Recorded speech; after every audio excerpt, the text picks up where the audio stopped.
Matulog na kayo. Pwede naman pala. Aburido, marukitan natin ba ano? Lo!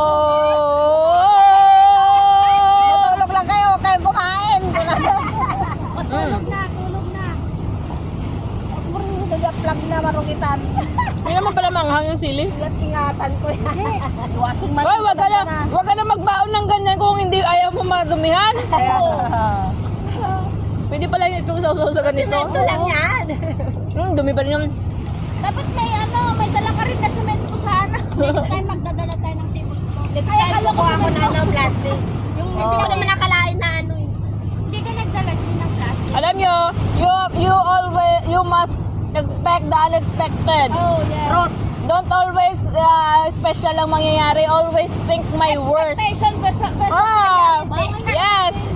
Ang mga expectation minsan nagkakaroon ng disappointment kaya wag masyado mag-expect. Unahan mo na ng disappointment.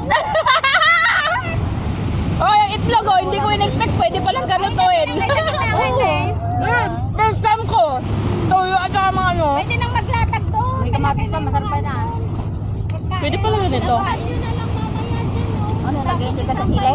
Ngayon sa sili at saka sa mga... may ano ng ano, may limon. Ano pa yan? Bakit yung parlatag? Anong meron? Pwede ikaw-gaw yan. Gaw-gaw mo na natin. Ayun, Balikan na lang natin next week. Sa birthday ni Sura dito tayo.